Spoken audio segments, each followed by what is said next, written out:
once when you saw the ball hit the ground and you saw all zeros on the clock and it was reality. Can you take me through that moment? Well, JB, they kind of happen one after another. The first thing you're looking at is the ball in the air. The second thing you're looking at is the scrum to get the ball. The third thing you're looking at is a oblong brown object on the ground. And then the next thing you hear is there are 4 zeros on the clock. It was so hard to process all of that at one time. And realistically speaking, I play dumb, but I'm very smart. And I play dumb a lot, but like to hear all of that simultaneously, it was so surreal. It was like, okay, we got to defend this pass. And then the pass is defended, and then they got another shot. But wait, they don't. They don't have any more chances. The game is over, and finally, the words "I told you" can ring out through the world. You know what I'm saying? Like, to say that you feel like you have the best team, for somebody like me, I never wavered once Nick Foles went down. You know that, JP. And to really, I tweeted him before every game that he started in the playoffs. I said, the first game before Atlanta, I tweeted him and I said, you have one believer if you don't have anyone else. Hashtag one game at a time, hashtag fly Eagles fly. After he won that game in Atlanta, or after we won that game in Atlanta, the next game against Minnesota, I just tweeted him, one game at a time, fly Eagles fly. And I didn't hit him. I'm so superstitious, JB. You know, when you remember that movie, League of Their Own, with the women that played in baseball when the guys were in the war? Yes. I remember Rosie O'Donnell saying, Ellen Sue, one more. And I wouldn't tell him that. So I texted him the same thing, tweeted him, that the same thing that I tweeted him before. One game at a time. And he came out there and he performed. And shouts out to Doug Peterson, who never wavered. You remember, Doug Peterson was on the staff that drafted Nick Foles. Yeah. So it's not like to say that he never believed in him. He believed in him wholeheartedly because he drafted him. Yeah, I give Doug Peterson a lot of credit. One, for coming in and making a lot of people that didn't believe believers. And the other thing is that, I lost. I'm speaking as if I'm Doug Peterson, but I lost my MVP. Okay, but I got a guy that's going to do the job. Just give us a second. And I criticized them for it. I said, they had those 2 bad games. Nick Foles had those 2 bad games against the Giants in Oakland. And I'm just like, those defenses are not, what Atlanta was. No. Giants in Dallas. He threw for 4 touchdowns and 0 interceptions against the Giants. So I'm sorry, Dallas and Oakland. See, Fish on here correcting me now because you won the championship. I'm gonna give you that. Normally, I'll get you off the show right now, but I'll give you that because you're a champion right now. But yeah, so he had 2 bad games, and I was just thinking like, hey, this Atlanta defense is a lot better. It's a top 10, but I have to give him credit, man. One thing I will say, I did say about Nick Foles, I said the whole thing about Nick Foles is really consistency.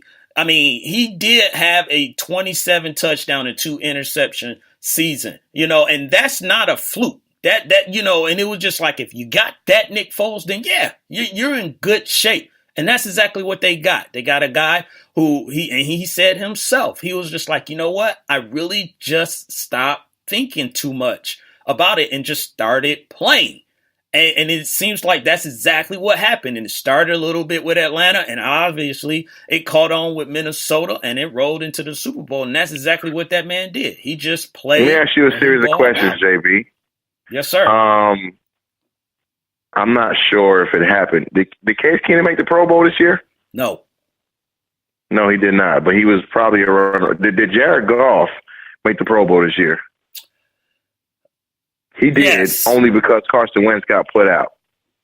Yeah, but I think he replaced somebody. You look at those 2 quarterbacks, and then you look at Nick Foles. And then you look at the only two quarterbacks in the history, and I don't mean to bring into a racial thing, but sometimes you got to look at these things. The only two quarterbacks to ever have success under the history of Jeff Fisher were both black. You got Steve McNair, you got Vince Young. So when you turn around and look at these three, white quarterbacks who weren't able to do anything under Jeff Fisher, and then all in the same season, you got one of them that made the Pro Bowl, one of them that arguably is probably going to get franchised because he led a team that had two hurt quarterbacks to the NFC Championship game, and you got another one that's a Super Bowl MVP. And I think it's just to show the testament that, like, realistically speaking, when it comes to the Eagles, it wasn't all one team, it wasn't all one player. And I heard Doug Peterson after the game, and this is something that he preached all year. And what he said was, one player can make a difference, but a team can be legendary. And now we are forever. Did we lose you? Forever what? I'm still here. Can you hear me? Yeah, forever what, Fish? No. We are forever. Oh, just forever. You cannot take us out the record. You can look. The Atlanta Falcons, and this is not a shot because I already deleted the whole Doug rant and when they lost and all that stuff. But the Atlanta Falcons will probably be the most, outside of Buffalo Bills because they lost 4 in a row. The Atlanta Falcons will probably be the most remembered Super Bowl losers. But when you look at the Philadelphia Eagles, now we will always be remembered as Super Bowl winners because we lost 2. The last one we lost. You know what's crazy? Doug Peterson, a career backup quarterback, his last professional start. Do you know the team that he beat? The Patriots. The Patriots. Do you know Nick Foles? His last 23 starts as a Philadelphia Eagles starting quarterback. He's 18-5. I'm sorry, not the race 23. He's 18-5. Yeah, you got your math right. I take that. Yeah. I take that. Yeah. I give him credit, and again, congratulations. Now we're gonna have to move on. Brother. Let me tell you this: all of my vitriol, all of my spew, it's all over, man. I want teams like Atlanta to win now. I want teams like Detroit to win now because we got one now. And we got one before you guys did. Not that, of course, it's bragging rights, we're machismo and all of that good stuff. But realistically speaking, from a franchise standpoint, to root for a team, I know you, when it comes to Detroit, you're from Flint. So, that's your team. That's right. You came down here, you rooted for the Falcons, and that's also your team. Me in particular, I chose to root for the Eagles.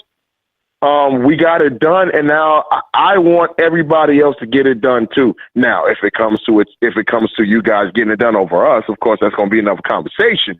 But I would like to see the city of Detroit win one. I would like to see the city of Atlanta win one because I know how good it feels right now to be a world champion and a root for a team who has never won one, and to finally get to hold up that glory and say, you know what? We the best in the world, baby. Yep.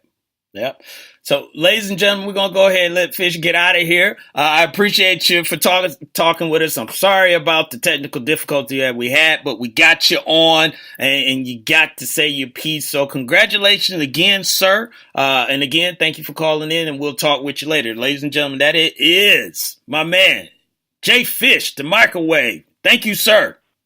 No doubt, my brother, and go Lions, motherfucker. Oh, mother effer. Thank you. There you go. Jeez. There you go. You've been hanging around Lopan, man. Sorry, bro. God. I'm on that Kevin Hart juice.